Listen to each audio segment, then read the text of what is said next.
Super star Krishna సమగ్ర జీవిత చరిత్ర మనం తెలుసుకుంటున్నాం. రెబల్ స్టార్ కృష్ణరాజుతో సూపర్ స్టార్కు ఉన్నటువంటి అనుబంధం మీకు అందరికీ తెలిసిందే. ఆ అనుబంధం ఎంతటిదంటే, సూపర్ స్టార్ కృష్ణ తన చెల్లెలు అలాగే తన బావమరిది అయినటువంటి ఉప్పలపాటి సూర్యనారాయణ బాబు మొట్టమొదటి సినిమా మనుషులు చేసిన దొంగలు, ఈ సినిమాలో కృష్ణరాజు కూడా నటించారు. చెల్లెల గురించి అన్న సినిమా చేయడం అనేది సినిమా ఇండస్ట్రీలో సర్వసాధారణం అయినా కూడా రెమ్యునరేషన్ తీసుకోకుండా నటించడం అనేది ఎక్కడ కూడా జరగదు. అలాంటి ప్రక్రియ సూపర్ స్టార్ కృష్ణ చేశారు. ఎందుకంటే ఆడపిల్ల దగ్గర నుంచి మనం తీసుకోవడం ఏంటి, తప్పు కదా అన్న భావన ఆయనలో ఉంది. సరే, అన్న చెల్లెలు కాబట్టి వాళ్ళు అలా చేశారు అనుకోవచ్చు, కానీ రెబల్ స్టార్ కృష్ణరాజు కూడా అదే పందాలో కొనసాగారు. ఎప్పుడైతే సూపర్ స్టార్ కృష్ణ సిస్టరు ఆయన గురించి తన సినిమా చేయాల్సి వస్తే, తను కూడా ఒక రెమ్యునరేషన్ ఏమి తీసుకోకుండా ఈ సినిమా ఆయన వితౌట్ రెమ్యునరేషన్ ఫ్రీగా చేయడం జరిగింది. సూపర్ స్టార్ కృష్ణ వారించినా కూడా వినలేదు. నీకు చెల్లెలైతే నాకు చెల్లెలే కదా, ఆ అమ్మాయి దగ్గర నుంచి నేను తీసుకుంటానా అని చెప్పేసి ఆయన డబ్బులు తీసుకోలే. సో సినిమా సక్సెస్ అయిన తర్వాత గిఫ్ట్ కింద ఇచ్చారనుకోండి, ఆ గిఫ్ట్ అంటే గోల్డ్ చైన్ అలాంటివి ఏదైనా గిఫ్ట్ కింద అనుకోవచ్చు, అది లెక్కలోకి రాదు. అది వాళ్ళ మధ్య అభిమానానికి ఒక తార్కాణం మాత్రమే. ఇలాగా ఒక అభిమానం, ఆప్యాయత, ఈ రెండు కూడా ఈ సూపర్ స్టార్ రెబల్ స్టార్ మధ్య దోబుచ్చులాట ఆడేది. ఇద్దరు కూడా ఒక స్టార్ హీరో, ఒక స్టార్ విలను, ఆ ఒక ఇమేజ్ ఆ రోజుల్లో ఉండేది. అంటే మొట్టమొదట విలన్గా చాలా సినిమాలు చేశారు కదా, చేసినప్పుడు ఆ పందా కొనసాగింది. కానీ కురుక్షేత్రం సినిమాకి వచ్చేటప్పటికి కొంతవరకు సీన్ మారింది. కురుక్షేత్రం తర్వాత కమర్షియల్ ఫార్ములాకి వచ్చేటప్పటికి మొట్టమొదటిసారి ఇద్దరు కూడా ఒక హీరోల స్థాయికి ఎదిగారు. అంటే rebel star Krishnaraju almost all villain నుంచి హీరోగా వచ్చేసారు. వచ్చినప్పుడు ఒక మల్టీ స్టార్ మూవీ కింద ఇది మనం పేర్కొనొచ్చు. ఈ మల్టీ స్టార్ మూవీ ఆ రోజుల్లో దుమ్ము రేపింది. ఎంత దుమ్ము రేపిందంటే, ఆగస్టు 25న విడుదలైనటువంటి సినిమా ఎన్టీ రామారావు, అక్కినేశ్వరరావు, చాణక్య, చంద్రగుప్త. అప్పటికి ఆ సినిమా థియేటర్లో ఆడుతోంది, కానీ అప్పటికి అంత విజయవంతం పూర్తి స్థాయిలో అవ్వలేదు అది. అలాగే మరో పక్కన ఆత్మీయులు సినిమా రిలీజ్ అయింది, అక్కినేని నాగేశ్వరరావు, జయచిత్ర. అది ఓ పక్కన థియేటర్స్లో ఉంది. ఓ పక్కన చిల్లర కొట్టు చిట్టమ్మ సినిమా మామూలుగా చిన్న బడ్జెట్ సినిమాల్లో మంచి బిజినెస్ చేస్తోంది. ఇలాగా ఓ పక్కన చూస్తే యమగోళ సినిమా ఇంకా ఆడుతోంది. ఇలాంటి టఫ్ కాంపిటీషన్ ఉన్నటువంటి తరుణంలో మనుషులు చేసిన దొంగలు రిలీజ్ అయ్యింది. రిలీజ్ అయ్యి అద్భుత విజయం సాధించింది. 1977 సంవత్సరంలో ఎన్టీ రామారావు హవా విపరీతంగా కొనసాగుతోంది. ఆయన చిత్రాల తాకిడికి మిగతా హీరోలు ఎవరు కూడా తట్టుకోలేని పరిస్థితి ఎదురయ్యేటువంటి స్థితిలో ఈ సినిమా సాధించిన అపూర్వ విజయం ఓ విధంగా సూపర్ స్టార్ రెబల్ స్టార్ అభిమానులకు ఒక టానిక్లా పనిచేసిందని చెప్పక తప్పదు.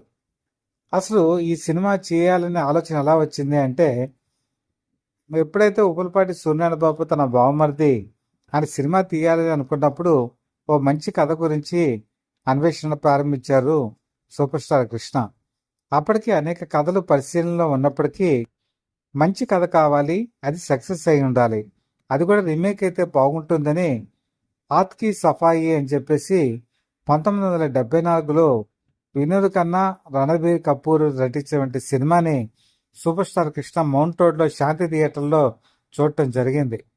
ఆ థియేటర్లో చూసినటువంటి ఆ సినిమా ఆయన బాగా ఆకట్టుకుంది. వెంటనే తన మేనేజర్స్ని ముంబైకి పంపించారు. 50,000 రూపాయలు ఖర్చు పెట్టి ఆ రోజుల్లో ఆ హక్కుల్ని కొనటం జరిగింది. 77లో 50,000 రూపాయలు పెట్టి ఆ హక్కులు కొనటం అనేది ఆషామాషి వ్యవహారం కాదు, చాలా పెద్ద మొత్తంతో కూడుకున్నటువంటి వ్యవహారం. ఇంత పెద్ద మొత్తంలో ఖర్చు పెట్టిన తర్వాత పైగా అందులో ఇద్దరు హీరోలు ఉంటారు, ఎవరిని పెట్టాలి, ఇంకో హీరోని ఎవరిని తీసుకోవాలి అనే ఆలోచన వచ్చినప్పుడు, హిందీ సినిమా కనుక మన పరిశీలన కనుక తీసుకుంటే ఆ కమర్షియల్ హీరో ప్లస్ వాళ్ళు ఫైటింగ్స్లో కూడా మంచి ఇదున్న పర్సన్ కావాలి. అంటే క్లాస్ మాస్ అనే తేడా లేకుండా ఉండేటువంటి ఇమేజ్ ఉన్న పర్సన్ కావాలి. అప్పటికి ఎన్టీ రామారావుతో విభేదాలు ఉన్నాయి, అక్కినేని నాగేశ్వరరావుతో విభేదాలు ఉన్నాయి. కాబట్టి ఆల్టర్నేటివ్గా రెబల్ స్టార్ కృష్ణరాజు ఆయనకి తోచారు.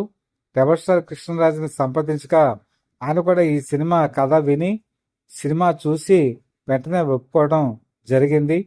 ఈ సినిమా ఎం మల్లికార్జునరావు అని చెప్పేసి ఆయన డైరెక్షన్ చేయడం జరిగింది.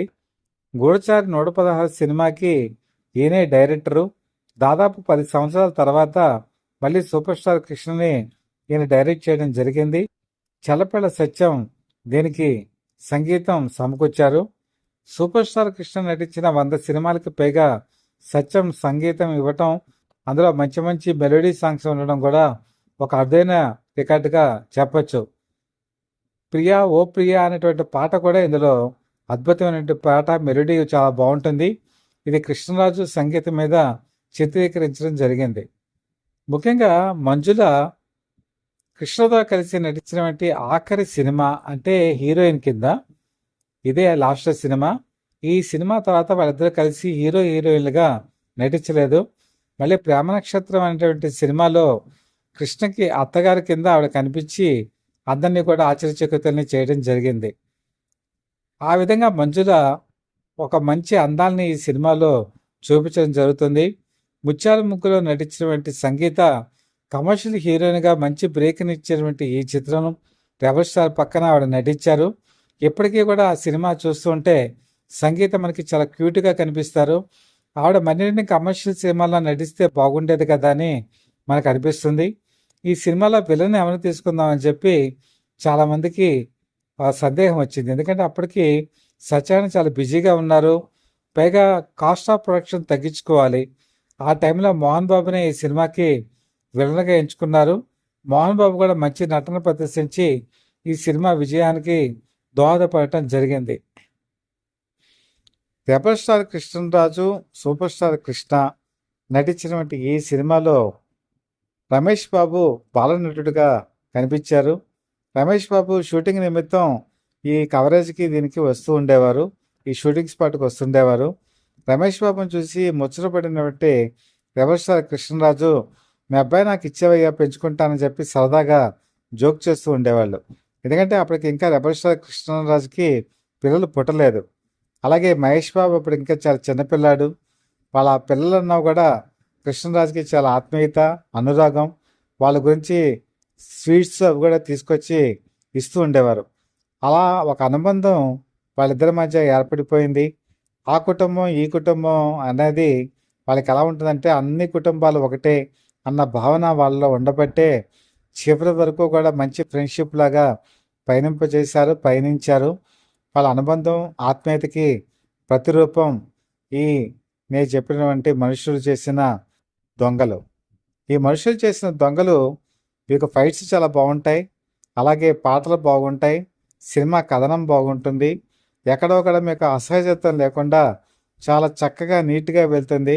సినిమా మీకు విజయవాడ కళ్యాణ చక్రవర్తిలో ఓపెనింగ్ సినిమాగా వచ్చింది. అద్భుతమైనటువంటి కలెక్షన్స్ సాధించింది. ఎందుకంటే కళ్యాణ చక్రవర్తి థియేటరు చాలా పెద్ద థియేటరు. అలాంటి థియేటర్లో క్రౌడ్ పుల్లర్గా super star Krishna, rebel star Krishnaraju ఆడియన్స్ని ఆకట్టుకుని ఆ రోజుల్లో విజయదుందుభి మోగించారు. ఇప్పటికీ ఇది మీకు యూట్యూబ్లో అవైలబిలిటీ ఉంటుంది. ఈ సినిమాను చూసి మీ అభిప్రాయాలు మాకు తెలియచేయండి. అలాగే నేను చెప్పినటువంటి రెబల్ స్టార్, సూపర్ స్టార్ మధ్య అనుబంధం, వాళ్ళ ఆప్యాయత, అనురాగం గురించి మీకు ఇంకేదైనా తెలిస్తే వాటిని కూడా కామెంట్స్ రూపంలో నాకు తెలియజేయండి. మీ కామెంట్స్ గురించి నేను వెయిట్ చేస్తూ ఉంటాను. మీ మిత్రుడు, శ్రేయోభిలాషి, సత్యావర్ధ people live TV chief editor DVSS Krishnaprasad.